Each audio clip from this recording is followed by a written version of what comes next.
Hi all, welcome to the channel, welcome to the workshop. So, this is certainly a familiar looking picture, isn't it? I'm stood next to my completed Aston Martin DB5. Yes, I did say completed. So, the video you're about to see, I've obviously already done the work of the final assembly of this car. And obviously it's covered up at the minute, I'm teasing you a little bit. But all will be revealed very, very soon. So let's get into it. Let's get building. Welcome to the workshop. Tools are ready to play. We're gonna build something great. Starting here today. Piece by piece we go now. Okay, as you can see, we have a couple of parts of the Aston here. As you can probably tell, it's moved on a little bit from the last time you saw it. So the last time you saw me build up this section, if I just move that onto one side, that is currently what that is looking like. So actually got the engine mounted in there as well. We had these front wheels mounted. So all the interior and that is basically as it's been left. However, the only other difference I have done apart from mounting the engine is you'll see under there there's a lot of cabling now, and that's all been cable tidied, and I've put the circuit board in. It's the original Eaglemoss circuit board, and I've got a couple of spare cables floating out here. Now I'm at the point, hopefully, for final assembly. Now, if all this goes well, you would have seen the intro with me stood next to, hopefully, a covered, completed Aston Martin, and then hopefully by the end of this video, it'll all be revealed. So, I'm still using Todd's website. That link will be in the description below. Using the My Partwork, My James Bond DB5 website by Marvel Phoenix or Todd. So I will be building this all together using those instructions. And one of the first things I'm going to be doing is actually joining this part to this part, which is the roof and rear wings of the car, and obviously all the rear bumper and everything. As you can see, I've actually put the rear bumper and everything on there, and I've joined these two sections together. Now we do have some cabling. This is for the rear lights. I've just joined those together. They were separate. I just made one of these little Y joint splitters to run those off a single cable. And we've got the cable there. That's for the servo, for the shield. And we have a new cable here as well, which is for the two interior lighting. So we want to make sure that we don't trap any of those cables, and hopefully they'll all go and disappear through this sort of gap here and not get trapped under the wings. So just going to try and push everything to the back like this, because all of this should remain open in theory and accessible. The thing I want to avoid is obviously getting it trapped where the wings go, especially this cable here, which is for the interior lights, which is obviously as a new cable. In fact, I think I can tuck it down there. So that should be out the way enough. Because obviously we're going to have these 2 points here that are going to marry up with the points here. And we've got these two here that's going to marry up with these two here. So we want to make sure all of those wires are out of the way of any screw holes.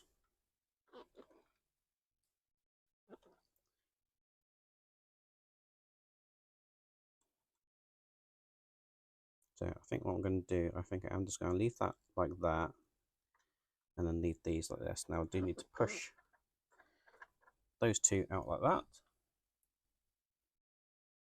And as you can probably tell, I'm delaying this process a little bit because I'm a little bit scared of lifting this whole thing up and placing it over the top of that. But Todd has said that that is the easier way to do it. And having built this once, I'm kind of inclined to agree with him. Otherwise, you've got to have this upside down, or the right way up, and then put it back upside down to screw it all together.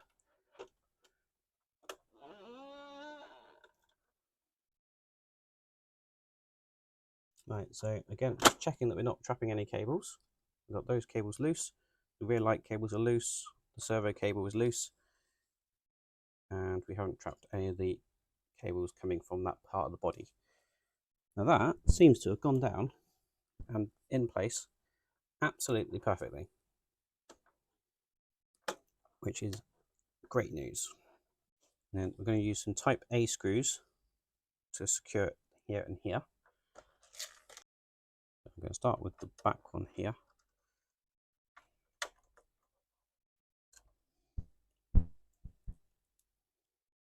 And this one over here.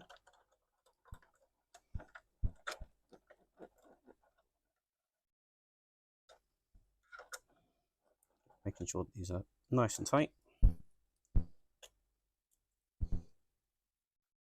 Now, normally I'd be saying at this point, going into metal, use some oil, etc. But because these screws have already been in these holes previously, they're not cutting a new thread or anything, they're just finding the previous thread. And as you can see, they're going in absolutely fine.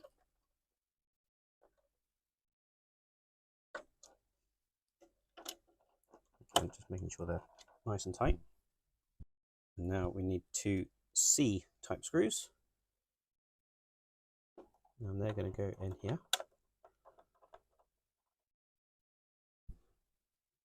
And in here. Right, now we've got that together, we can flip the whole car back over. Just going to put these rams back in, so hopefully they don't get broken off. And now we can flip it over. And I have to say this is the most complete this car has been for a long, long time. Now, I don't believe this assembly, final assembly, is going to take too long.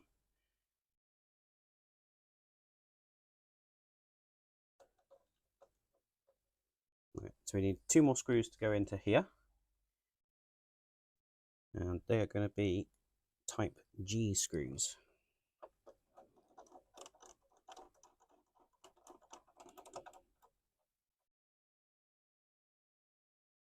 Now, I'm not over tightening these because we don't want to crack the windshield plastic.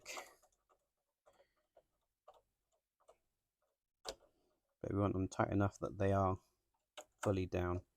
Otherwise that'll give you problems when it comes to putting the front wings on. Now, that's that part. Now, speaking of the front wings, we do need to grab the front wings. I do need to put the doors on the front wings, so what I'm going to do is going to put this to one side for the moment. Right, so we've got the front body looking just like that, and again, I've put the bumpers and everything on there. The only thing I haven't done is put the front grille in, but you can probably see that I've actually painted the interior of the front grille there. I've painted that black, which is actually something I've done previously, just because when the grille's in place, you'd be able to just see basically black behind here. Otherwise, you'd be able to see this piece, which is a big silver chunk of plastic, and it didn't look good, which is why originally I painted this all black as well. So everything's gone black again, and it's a flat black, as you can probably tell, just to give the better illusion. Right, so we do need to attach doors. Now, these attached, we've got the hinges here, and we've got those 2 tabs. And they're just going to go in here.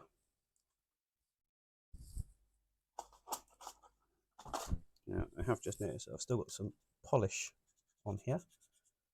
So, just going to clean that off.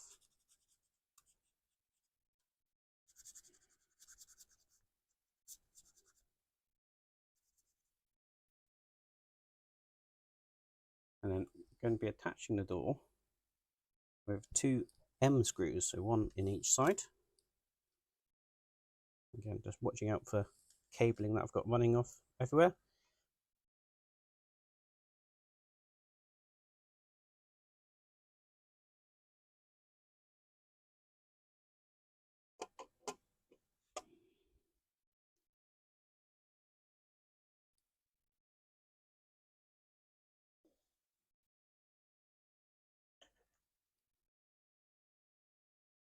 So we just got an M screw going in here.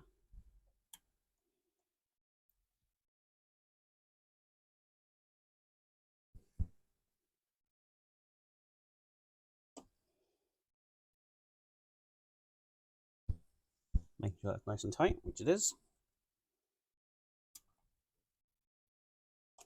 And then going to do the exact same thing for this one. So that's our doors now attached to the front wings. Now this is the point where we can actually attach our front wings to the rest of the body. Now we do have this one cable. We used to have two, but I've just combined them together. So I just need to make sure that doesn't get trapped and actually gets routed the correct way in the body.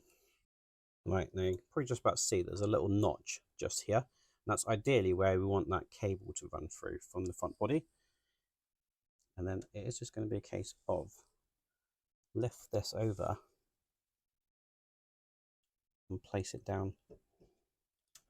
One thing we do need to do before we do that is we need to pull out these front rams, and then they won't get stuck when we're putting it in place.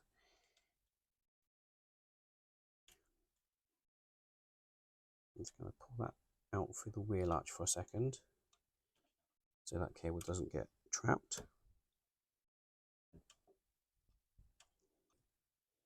Right, just going to gently rest that there for a second because I need to trace that cable out the correct way. Just going to push those rams back in. Now see the front body is not in place properly. And you probably won't be able to see this, me just adjusting this cable. But it's basically just going to be pushed outside that notch that I showed you earlier. Right, so after a bit of wrestling, that front bodywork is now attached to the car. Just need to turn it over and secure it with a couple of screws. Right, so I flipped the car over. As you can see, this wire is loose and we've got that little notch that you can go into. Now we're going to use type A screws to secure the front bodywork down. And to be fair, actually, these are not type A screws. When this car was originally done, it was notoriously difficult to get this front body to go on properly and to actually go all the way down. So if I just show you this, we had type A screw, which is that length. Now I've used screws of that length. Now I don't believe that these are even screws for this model. I know other people previously, when this bit was being built originally, they just used longer screws. I think I just used some longer screws that I had. They're mainly going in there to bring this part of the body down. And the two other screws we need to put in are these two here. And they can be standard type A screws. Now, I believe at the minute, everything else is going to be upside down for this car. All the other bits in it, that we need to do will be attaching these upside down. Now, we do have this cable to run.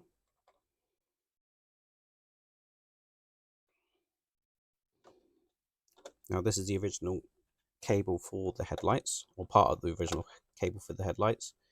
What I've done is just spliced them together. So we've only got a single cable as opposed to two cables. Now, I will probably need to make an extension cable so that this will reach the circuit board that I'm going to be putting here. You can see that I've done that for the interior lights and the navigation light, or sat nav light, so they will all reach back here now. So I do need to create an extension cable for that one. Right, so I just knocked up a very quick extension cable for this one.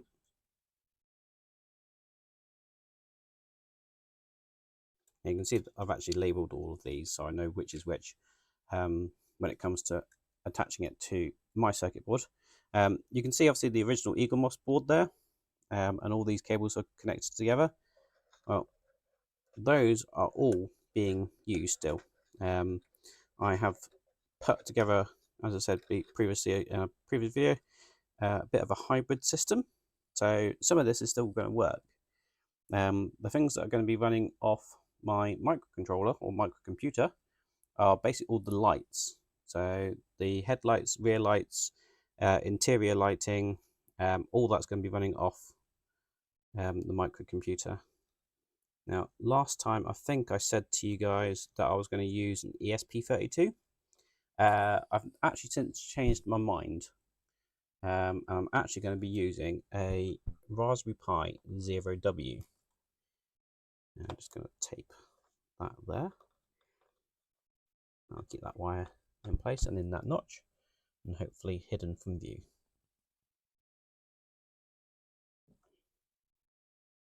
So at the minute, my Raspberry Pi is looking like this. Bit spaghetti junction, I know, but it works. And you can see I've got my power mod here as well. So just pull that one out.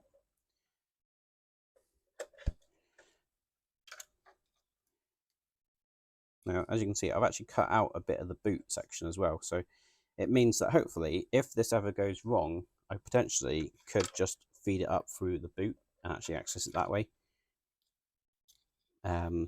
But as you can see, it's not too difficult to get access to all the wiring, etc., just by taking off this lower panel. And that is pretty much all that's left to go on here. Here we have the lower panel, and that's going to go on there, covering all these wires, etc. We've got the two exhaust pipes there that are going to line up here. But obviously, I do need to get all the cabling sorted first. Right, so now we've got some Type G screws to secure this bottom piece in place. And it was a little bit of a struggle with all those extra wires that we've got in here. Just try and get that to sit down properly. But it is in. We've got two Type C screws going in the back here. On there, and one just there.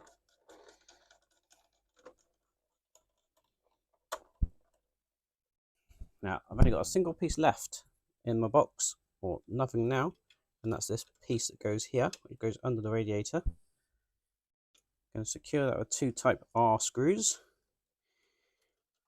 One and two. Like so. Now, while I've got it this way up, let's just give that bumper a bit of a polish. You're not going to see this section anyway. But get it clean. It's still going to get some fingerprints on it when I turn it back over on its wheels, which will happen very, very shortly. Right. And now I'm just going to flip this back onto its wheels.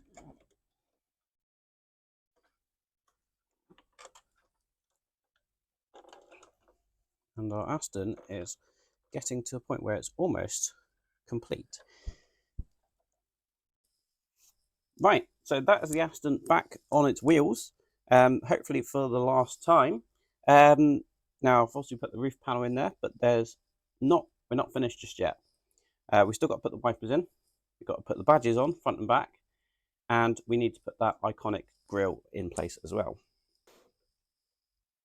Now, I have done a quick test of all the electrics, and they all seem to work, which is great. The wipers just push in to the holes. Right, so we've got the wipers in there. And then we have the two Aston Martin badges, which just pop in the front, just like so. And also in the back. And then one of the final things we've got to do is we have the front grille, and that's just got 3 tabs, and we're going to push that in at the front here. Now we can push the grille all the way in, just like that.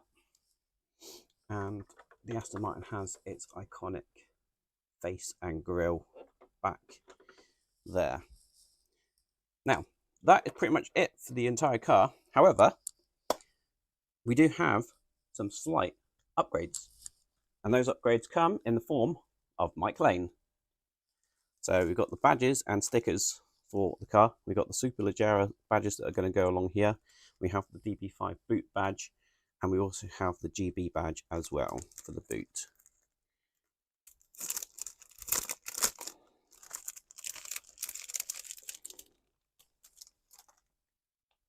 I want to show you what these look like.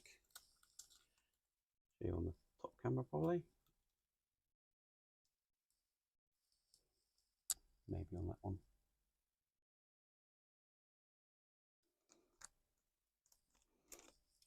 And they are all metal.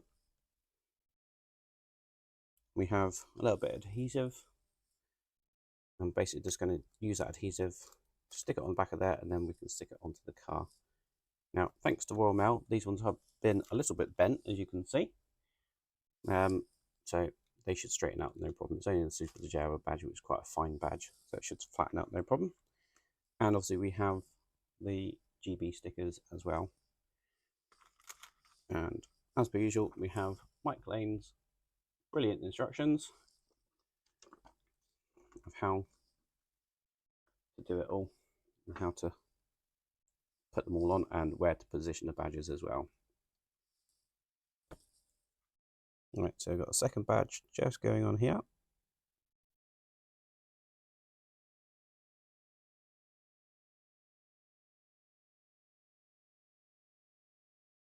I'm just pressing that and holding it in place for a second.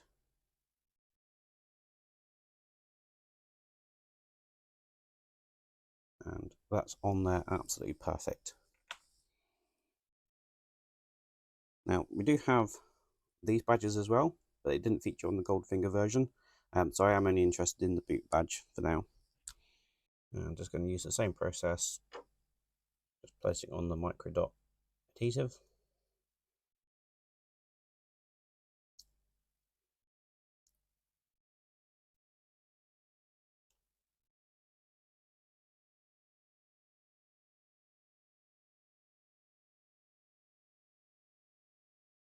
And then just in case I peel it off.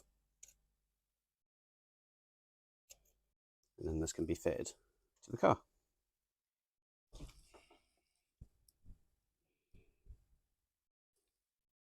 Now, at the moment, I'm not going to fit the GB sticker. I don't know whether I want it or not. It didn't feature in all the parts of the film.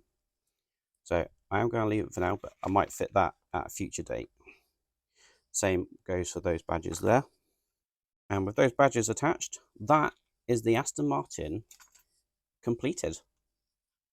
Right, so that is the car all assembled. We've certainly come a long way from when I had it all in bits, and this was even before I'd put paint on it. So this is when I stripped the car back completely. And yes, I am aware it is still covered, and I haven't done any beauty shots yet. But here is the Aston Martin DB5. It looks absolutely fantastic. And yes, still teasing you, but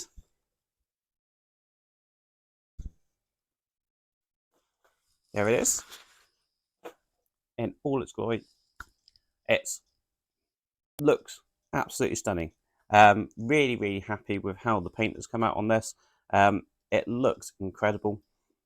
As I said, I will do some beauty shots after this, so make sure you keep watching for those. Just going to take you over, obviously, some of the bits of the car that have been changed, modified, improved from what we had originally from Eaglemoss. Obviously, the biggest change for this car has been the paintwork. The Eaglemoss paintwork was, one, in my opinion, too light. It was far too silver. Also, none of the panels seemed to match. It looked like they had got all resprayed in different factories. Now we have absolutely flawless paint, all one single colour in this beautiful silver birch. It looks absolutely brilliant. Obviously, we've got new style electrics in, so new LED lights for the front and rear, and we've even added interior lighting as well. Some of the Eaglemoss wiring is still there. I've just either changed the LEDs or I've changed where they're plugged into. So the electronic component in this, we still do have the Eaglemoss board, but partnered up with that, we have a Raspberry Pi, a little microcontroller computer, and that controls all the other electrics. So turning the lights on and off, interior and exterior, and also controls the bulletproof shield.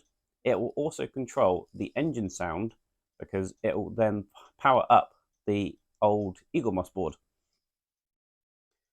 A couple other things that we've done, we've obviously changed the bulletproof shield, how that works. So that used to run on a really rubbish spring mechanism. It was one of the first things I decided I wanted to get rid of. So that has now been replaced by a servo.